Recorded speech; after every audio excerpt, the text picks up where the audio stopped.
Before we dive in, if you enjoy what you hear, be sure to subscribe so you never miss a tale. Like, share, and invite others to join us in the shadows, because fear is always better when it's shared. This story has never been posted but written by user Tobias D. The disturbing history of Raven Manor. Let me take you to a place in southern woods of Sweden, where the fog rolls in thick and the trees stand like ancient sentinels. There exists a place so cursed, so steeped in darkness, that even the bravest of souls shudder at its mention. It is located only short drive from a bigger Swedish city. The Raven Manor, an estate built on blood and sorrow, has whispered its tales of horror for centuries. The noble family that once called it home is long gone, consumed by the very curse they unwittingly unleashed. But the manor did not rest after their demise. It became an asylum, a place of supposed healing, but the horrors within only grew. Today, Raven Manor stands silent and empty, its secrets locked away, but not forgotten. This story is both an education and a warning, for the evil that lurks within its walls is very much alive, and it waits for those foolish enough to trespass. This is my experience of Raven Manor. There's a chill in the air as you approach Raven Manor, a biting cold that seeps into your bones and makes you question whether you should turn back. The locals don't talk much about the place, but when they do, it's with fear in their eyes. Some call it cursed. Others say it's haunted by the spirits of the damned. But all agree on one thing. Raven Manor is a place best left alone. I didn't believe in any of it, not at first. So as you, Sally, I was seeking the thrill of abandoned places, the allure of peeling wallpaper and broken windows. The stories about Raven Manor were just that, stories. They couldn't be true, I thought. It wasn't until I stood in front of the main building of that forsaken place, the iron creaking under the weight of years, that I felt the first prickle of fear. We were a group of 5 friends that shared the interest for taking photos of abandoned places, each of us with a camera in hand and a thirst for adventure. That night, under the cover of darkness, we slipped through the main door and made our way inside. I remember the way my breath fogged in the cold air, how the manor loomed above us, its broken windows like empty eyes staring into the soul. The estate, hidden deep within the misty forests of southern Sweden, was once a grand symbol of power and prestige. Built in the early 17th century by the von Amsberg family, it was a magnificent testament to their wealth and influence. But from the very beginning, something was wrong. The eldest son of the family was the first to die, found lifeless in the manor's grand library, his face contorted in a rictus of terror.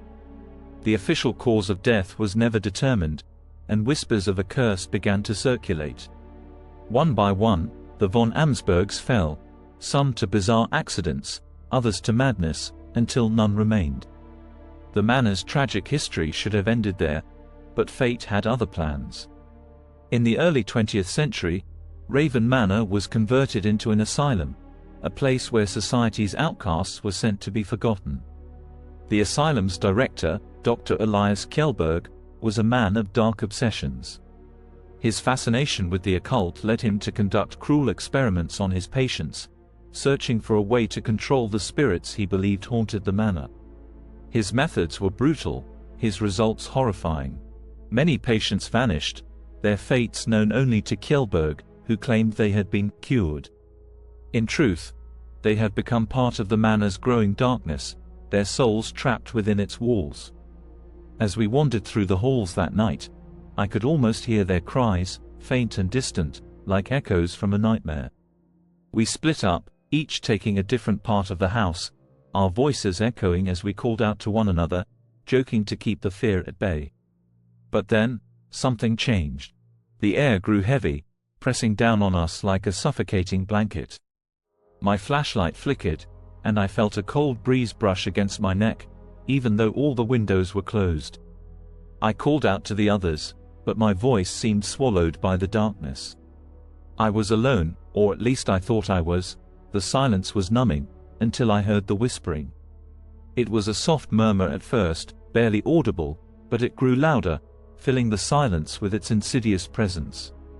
I couldn't understand the words, but they were there, in the shadows, surrounding me. My heart pounded, and I began to run, my footsteps echoing in the empty halls. The manor seemed to twist and turn around me, each corridor leading me further into its depths. I stumbled into a room, the moonlight streaming through the cracked windows, and that's when I saw it, the maze. Behind the manor, hidden by the overgrown gardens, lay a labyrinthine maze, its hedges tall and dark. I had heard of it before, in the stories, but seeing it there, stretching out before me, was something else entirely. I felt drawn to it, compelled to enter, and before I knew it, I was walking its winding paths. The maze was alive, its shadows shifting, whispering, as if the very air was trying to keep me there. I turned a corner, and that's when I saw him. The keeper, a figure tall and gaunt, his face hidden in the darkness, watching me with eyes that seemed to pierce my soul. He raised a hand, beckoning me closer, and I felt an overwhelming urge to go to him, to give in to the darkness that surrounded me. My legs moved on their own, taking slow, deliberate steps toward the figure. I don't know how long I stood there, staring into those eyes, but the next thing I remember is my friends pulling me out of the maze, their faces pale with fear. They had been searching for me for hours, they said, but to me, it felt like minutes. We left that night, none of us daring to look back at the manor as we drove away. But I couldn't shake the feeling that something had followed us, something that had been awakened by our presence. Did we wake the curse of Raven Manor again? I can after that night only say that Raven Manor is not just a place. It is a living entity, a dark force that has consumed all who dared to call it home. Its history is written in blood and shadow, a tale of tragedy that repeats itself over and over. For those who might be tempted to visit, to see if the stories are true, remember this: the evil within Raven Manor is real, and it is always hungry.